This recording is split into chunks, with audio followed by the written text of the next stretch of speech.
Welcome back, everyone. Mark Thomas here. In this course, we are focused on something called the IT Governance Committee. Now, increasingly, top management is realizing the significant impact that IT can have on the success of the enterprise. Management hopes for heightened understanding of the way IT is operated and the likelihood of its being leveraged successfully for competitive advantage. This is why the IT Governance Committee is crucial to the success of your overall governance structure. Now, as a CIO in an organization I worked in, we had a challenge around IT governance. We had two committees that reported to my board. One was the Audit Committee, and one was the Risk Committee that talked about IT. Today's high-velocity and digitally transforming environment, boards have grown increasingly nervous about corporate dependence on information and technology. We have computer crashes, denial of service attacks, competitive pressures, and the need to automate compliance against our laws and regulations, and that has heightened board sensitivity to IT risk. Now, unfortunately, most boards remain largely in the dark when it comes to IT spending and strategy. Now, I get this question from a lot of clients and a lot of students. Hey, Mark, we have struggled with governing our information and technology and need to create a mechanism to do this. What do you suggest we do? I suggest educating the board and management on the essentials of IT governance. Create an enterprise IT governance framework. We'll talk about that more in a little bit. And finally, charter a governing body that provides monitoring, direction, and control over your information and technology. That will be the focus of this course. And we call that the IT Governance Committee. 6 modules in this course. We'll start with general governance concepts, move to organizational structures, then on to the IT Governance Committee or the IT Governance Committee. And then we'll get into a couple of questions like, hey, what if the board is not responsive or even receptive to this idea? I'll give you my tips, tricks, and closing, and Module 6 will be your course Q&A. Let's move on to Module number 1, get into some general governance concepts. Let's talk about driving, right? Governance is about order, creating the direction and control to ensure a properly organized and executed strategy. Now think about our driving rules. We have things like speed limits, road signs, signaling, lane protocols, passing, you name it. There are a lot of rules over this. But what would happen if there were no governance over driving? It would be absolute chaos, something like this or even worse. So therefore, just like having our traffic rules, IT cannot be expected to govern itself. Every one of us have been on a governing body. If you think about it, you may be in management, whether you're a CIO, new project manager, you will always at some point in your career be part of a governing body. Governing bodies could be things like, of course, a committee, some type of structure, things like maybe even your change advisory board. These are all governing committees.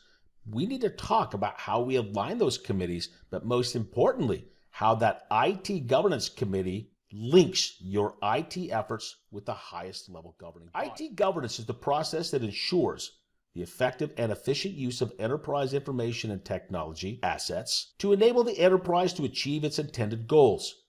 Governing enterprise information and technology requires a distinction between the appropriate governing body and I&T management, where the governing body evaluates the strategic options, directs priorities and resources towards supporting the enterprise strategy and controlling I&T through various governance components. Where and how that IT Governance Committee fits into the organization. But first, my question is always to organizations, how do you know that the decision you are about to make is within your level of authority? Think about it. If you're on a project review board, do you have the authority to make decisions about funding and prioritization? If you're on a change advisory board, do you have the authority to approve, disapprove, and schedule changes into the live environment?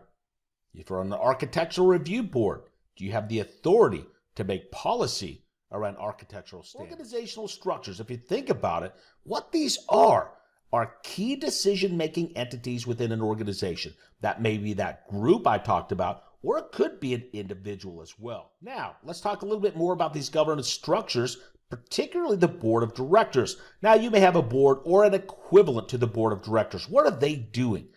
Right? In order for them to be effective, They have to understand their responsibilities and organize themselves to perform the tasks effectively. Now, they do this through committees or working groups. But there is one over off on the right-hand side that I'm telling you I don't see a lot in many organizations, although we're starting to see this grow, and that's what we call the IT Governance Committee, which of course is part of the scope of this course. Now, this IT Governance Committee, if you think about it, what it's now doing, it's providing that link between the IT organization and the board of directors. So therefore, the IT Governance Committee charter. What does this IT Governance Committee charter have in this? Now, as you see here, the following sections we'll talk about, they're suggestions only, and you should create your own charter statement specific to your organization. However, you will have a download. This is a Word document that you can use to build your IT Governance Committee charter. So hopefully it will be helpful for you. But what do I see as basic areas or sections to this governance charter? Of course, you've got your name, purpose, goals, responsibility, authority, membership, and meetings. And like we said before, that was a folks, you might have certain tasks that your organization or your committee has to do. Now, this table is identifying some of those tasks. What happens if your board says, yeah, but no thanks? Let's face it, sometimes you don't have the ability to talk to the board. And sometimes you can't convince the board that they truly are accountable for IT governance. Sometimes you're not in a position to communicate with the board, and sometimes you won't be asked until the company makes the front page of the newspaper. So what are you going to do?